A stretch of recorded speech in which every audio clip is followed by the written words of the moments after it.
మారే మతం గీతం ఎందుకు? వాడికి జీవమే లేదు. జీవము లేనివాడి మతం ఎందుకండి? అంత ఇంపార్టెంట్ క్రీస్తును కలిగి ఉండుట. There are many dead people within the Christian community, Christian church. Many dead Christians are being recognized as Christians and they are dominating the show, dominating the ministry. చచ్చిపోయిన క్రైస్తవులు సంస్థలు నడిపిస్తున్నారు. చచ్చిపోయిన క్రైస్తవులు ప్రసంగాలు చేస్తున్నారు. చచ్చిపోయిన క్రైస్తవులు సంఘంలో రాజకీయాలు చేస్తున్నారు. చచ్చిపోయిన క్రైస్తవులు పెద్ద పెద్ద సంస్థలు నడిపించి వ్యాపారాలు చేస్తున్నారు. క్రైస్తవుడు అంటే వీడే అనుకుంటారు, ప్రభుత్వం కానీ వేరే వాళ్ళు కానీ. అక్కడ లోపల జీవము లేదు. అలాంటోడు ఎలాగైనా బ్రతకని, వాడికి ఈ ప్రసంగం కాదు. నేను చెప్పేది క్రీస్తును కలిగిన నీవు ఎలా బ్రతకాలంటే, ఎప్పుడు ఒక కన్ను క్రీస్తు న్యాయపీఠము మీద వెయ్యాలి. ఏ సిచ్యువేషన్ అయినా, ఏ సన్నివేశమైనా, ఏ పరిస్థితి అయినా నీలో ఒక తీర్మానం ఉండాలి. మనము జీవించి ఉన్నను చచ్చిపోయినను దేవునికి ఇష్టలమై ఉండవలెనని మిగుల ఆపేక్ష కలిగి ఉండాలి. 2 కొరింథీ 5:9. మనము దేవునికి ఇష్టలమై ఉండవలెనని ఒక పనే చేసాం. దేవునికి ఇష్టమా కాదా అని ఆలోచించాలి. ఒక మాట అంటున్నాం, ఇది దేవునికి ఇష్టమేనా, దేవునికి నచ్చుతుందా అని ఆలోచించాలి. ఒక ఆలోచన చేసాం, తలంచాము లోపల మనస్సులో. ఈ తలంపు దేవునికి ఇష్టమా కాదా అని నువ్వు ఆలోచించాలి. తప్పదు. మనస్సు నాది కదా, మెదడు నాది కదా, ఏదైనా ఊహించుకుంటా, ఏదైనా ఆలోచించుకుంటా అనుకోవడానికి వీలు లేదు. నీవు నీ సొత్తు కాదు. నీవు నీ సొత్తు కాదు. ఆయనకు నచ్చే విధంగా, ఆయనకి ఇష్టమయ్యేటట్టుగా నీవు ఆలోచించాల. ఎందుకనగా రేపు క్రీస్తు న్యాయపీఠం ఎదుట దీనికి నీవు లెక్క ఒప్పజెప్పాలి. ఎందుకురా అలాగ ఆలోచించావు అంటాడు ఆయన. ఏం లెక్క చెబుతావు? ఆ భయంతో బ్రతకాలి. ఒక మాట మాట్లాడే ముందు అటు చూడాల. ఎందుకంటే ఇప్పుడు నువ్వు పలికే ఈ మాట గురించి ఆయన లెక్క అడుగుతాడు. లెక్క అడుగుతాడండి.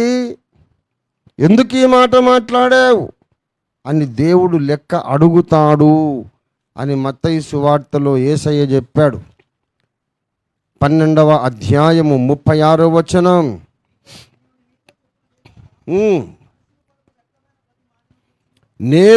నేను మీతో చెప్పునదేమనగా, మనుషులు పలికే వ్యర్థమైన ప్రతి మాటను గూర్చి విమర్శ దినమున లెక్క చెప్పవలసి ఉండును. నోటికొచ్చిందల్లా మాట్లాడేస్తారు. అరే నీ గాసిపింగ్ అనేది నువ్వు చేసే బిగ్గెస్ట్ డేంజరస్ సిన్. గాసిపింగ్ ఉందే, పిచ్చాపాటి అంటారు. పిచ్చాపాటి మాటలు అంటారే. 2-3 కూర్చొని అక్కడ లేని ఇంకో 4వ వ్యక్తిని కూర్చొని మాట్లాడుకోవడం, వాడిట్లా వీడిట్లా. ఏమి పెద్ద తెలివి అనుకుంటున్నావు? అది ఖబర్దార్.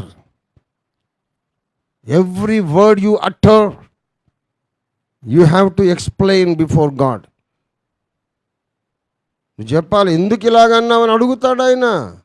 నా నాలుక, నా ఇష్టం అని అనుకుంటే కుదరదు. అది పాస్టర్లమైనా, బిషప్పులైనా, ఎంత పెద్ద సంఘ నాయకులైనా మరీ కఠినమైన తీర్పు పొందుతారు. ఇష్టానుసారంగా మాట్లాడడానికి వీల్లేదు. విశ్వాసులు ఈ విషయంలో జాగ్రత్తగా మారు మనస్సు పొందాలి, పశ్చాత్తాపడాలి. ఆల్రెడీ బోల్డ్ అంతా పైన ఫైల్స్ రాయబడి ఉన్నాయి నీ మీద. ఇంతలా ఫైల్స్ ఉన్నాయి ఒక్కొక్కడి మీద. ఏ రోజు ఏం మాట్లాడావు, ఎవరి ముందు ఏం మాట్లాడావు, దానివల్ల ఎవరికి ఎంత డ్యామేజ్ జరిగింది, దేవుని లెక్కలో ఉంది. అందుకే 19వ కీర్తన చివరి వచనము చూడండి దయచేసి. 19వ కీర్తన చివరి వచనంలో, యెహోవా నా ఆశ్రయదుర్గమా, నా విమోచకుడా, నా నోటి మాటలును నా హృదయ ధ్యానమును నీ దృష్టికి అంగీకారమగునుగాక. ఎంత చక్కని ప్రార్థన చేశాడు భక్తుడు.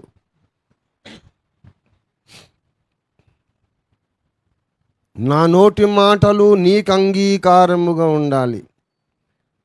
పెదవులతో పలికే మాటలే కాదు, మనస్సులో ఉండే ఆలోచనలు కూడా నీకు అంగీకారముగా ఉండాలి.